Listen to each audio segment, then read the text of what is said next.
नमस्कार, Nita's recipe and ब्लॉगमध्ये तुमचं सर्वांचं अगदी मनापासून खूप खूप स्वागत आहे। तर आज मी इथे फक्त 1 लिटर दुधाचा वापर करून सर्वात महागडे मोदक बनवणार आहे आणि तेही सेम अगदी पेढ्यासारख्या चवीचे। तुम्ही बघू शकता हा मोदक दिसायला सुद्धा किती छान, सुरेख आणि मऊ लुसलुशीत दिसत आहे। हे पहा। मग चला तर वेळ न घालवता मोदक बनवायला सुरुवात करूया। तर खवाचे मोदक बनवण्यासाठी लागणारं साहित्य पाहूया। तर इथं मी 1 लिटर फुल क्रीम दूध घेतलेलं आहे, तसंच एक छोटी वाटी साखर घेतलेली आहे। त्यानंतर इथं 4 ते 5 विलायची घेतलेले आहेत। इथं थोडे पिस्त्याचे काप करून घेतलेले आहेत। तुमच्याकडे अवेलेबल असेल तर टाका किंवा पिस्त्याचे काप नाही टाकले तरी सुद्धा चालतील। तर खव्याचे मोदक बनवायला जास्तीचं काही एक्स्ट्राचं साहित्य लागत नाही। हे सगळं घरगुती साहित्य आहे। दूधसुद्धा आपल्या घरात असतं, साखर असते, विलायची असते। तर एकदम सोपी पद्धत आहे आणि हे खव्याचे मोदक ना एकदम मस्त छान असे पेढ्यासारखे लागतात, खूप छान लागतात। तुम्ही पण एकदा बनवायला या गणपती बाप्पाच्या नैवेद्यासाठी नक्कीच ट्राय करा। मग चला तर सुरुवात करूया। तर आता ही गॅस ऑन करते मी आणि याच्यावरती आता ही आपल्याला दुधाची कढई जी आहे ते ठेवून द्यायची आहे आणि गॅसची फ्लेम जी आहे ना ते आपल्याला मिडियमच ठेवायची आहे। आणि कढई इथं चांगली खोलगट आणि असे ॲल्युमिनियमची मी घेतलेली आहे, जेणेकरून ॲल्युमिनियमची जर कढई घेतली तर आपलं हे दूध जे आहे ना ते खाली कढईला वगैरे चिकटत नाही। स्टीलची कढई घेतली का दूध खरंच खूप लवकर खालून करपतं। तर गॅसची फ्लेम सुरुवातीला मोठीच करायची आहे आणि उकळी आल्यानंतर परत थोडीशी कमी करायची आहे। तर आता इथं तुम्ही बघू शकता आपल्या ह्या दुधाला मस्त अशी छानपैकी उकळी आलेली आहे। तर आता गॅसची फ्लेम आपल्याला मीडियम करायची आहे आणि आता याच्यामध्ये असा 1 चमचा ठेवून द्यायचा आहे, म्हणजे आपलं हे दूध जे आहे ते खाली उतू येणार नाही। तर असं काही नाही की हे दूध उकळते तर आपण यालाच राखण बसायचं। तर आपण हे मोदक बनवत बनवत किंवा हे दूध आटवत आटवत बाकीची जी अशी थोडीफार आपली कामं राहिलेली असतात ते सुद्धा असं अधूनमधून करू शकतो। मग रेसिपी शूट करायला वगैरे किंवा मोदक बनवायला आपल्याला जास्तीचा वेळ लागत नाही।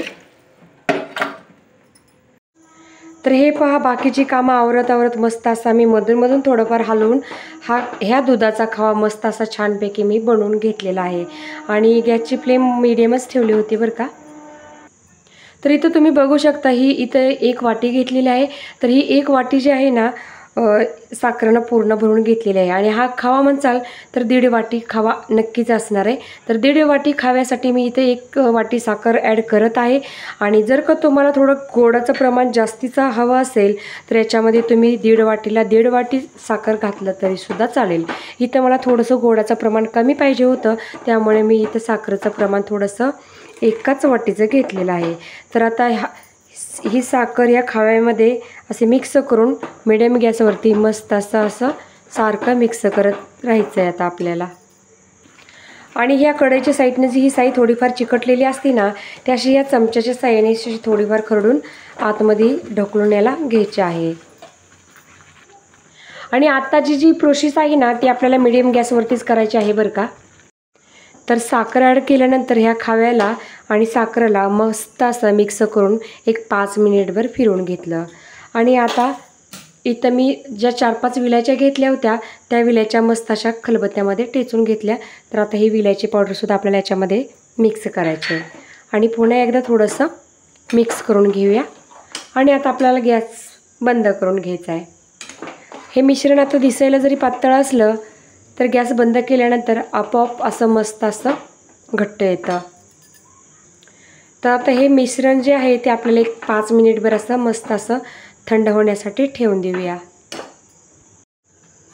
तर आता हे जे मिश्रण आहे ते मस्त असं 5 मिनिटभर थंड करून घेतलेलं आहे। तुम्ही बघू शकता किती पातळ होतं आणि आता मस्त असं घट्ट झालेलं आहे। तर आता इथे एक मी मोदक बनवण्याचा साचा घेतलेला आहे आणि ह्या साच्याला ना आता थोडंसं असं आतून तूप लावून घ्यायचं आहे, म्हणजे आपला मोदक वगैरे जे आहे तो चिकटणार नाही। तर हे तूपसुद्धा घरचंच आहे बरं का बनवलेलं। ह्या तुपाची रेसिपीसुद्धा मी म्हणजे माझ्या चॅनलवरती अपलोड केली आहे, तिथं जाऊन तुम्ही बघू शकता।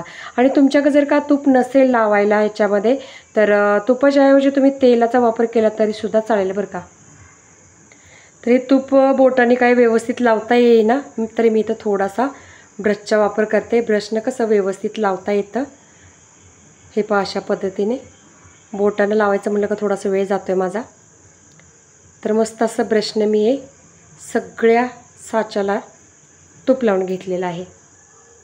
तर आता ब्रशनी तूप लावून झाल्यानंतर आता आपल्याला काय करायचं आहे, हा साचा जो आहे तो असा करून घ्यायचा आहे। तर हा साचा जो आहे ना एखाद्या भांड्याच्या दुकानात आपल्याला आरामात मिळून जातो। तर ह्या मोदकच्याच मापाचा आपल्याला असा गोळा घ्यायचा आहे। हे पहा अशा पद्धतीने आणि याच्यामध्ये दाबून दाबून असं हे मिश्रण आपल्याला याच्यामध्ये ॲड करून घ्यायचं आहे। तर मी हे थोडंसं टाकायला विसरले बरं का। पिस्ता जो घेतला होता तो याच्यात टाकायला विसरले, तर आता मी ॲड केला आहे।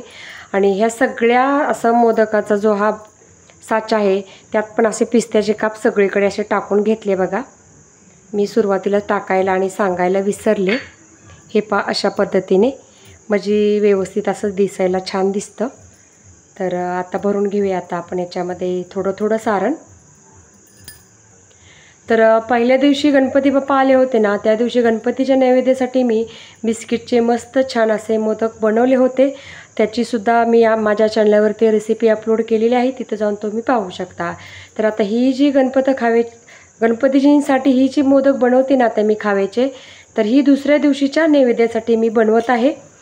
तर ही गणपतीसाठी मोदक बनवते ते तुम्ही म्हणसाल तर खरंच खूप महागडे मोदक आहेत। बाहेर घ्यायला जर गेलं तर खूप महाग असतात।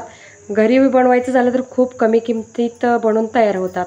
तर हे पहा अशा पद्धतीने मी व्यवस्थित असं हे भरून घेतलेलं आहे, याच्यामध्ये तुम्ही बघू शकता। तर मी इथं व्यवस्थित असं पॅक करून घेतलेलं आहे। आता मोदक कसा बनला आहे ते उघडून पाहूया।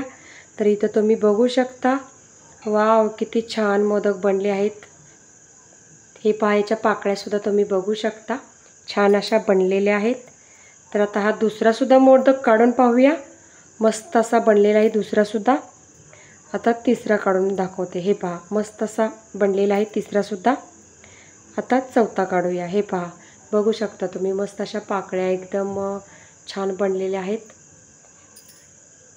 तर अशाच पद्धतीने अशाच पद्धतीने मी ही दुसरा साचासुद्धा मस्त असा भरून घेते। तर अशाच पद्धतीने इथे मी 1 लिटर दुधाचे मस्त असे छान आणि सुरेख छोट्या साईजचे पण नाही आणि मोठ्या साईजचे पण नाही, एकदम छान असे मीडियम साईजचे मोदक बनवून घेतलेले आहेत, तुम्ही बघू शकता। तर 1 लिटर दुधामध्ये इथं 25 मोदक बनवून तयार झाले आहेत, तुम्ही बघू शकता। दिसायला सुद्धा मस्त छान सुरेख असे दिसत आहेत। तर हे मोदक दिसायला छान नाही तर खायला सुद्धा तेवढेच टेस्टी नक्कीच झाले आहेत।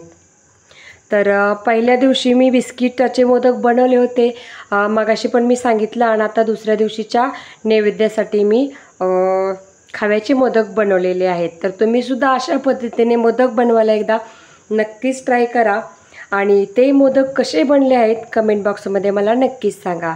मग चला तर नंतर भेटूया अशाच एखाद्या नवीन ब्लॉगसोबत या रेसिपीसोबत। तोपर्यंत नमस्कार आणि हा व्हिडिओ माझा पूर्ण पाहिल्याबद्दल धन्यवाद।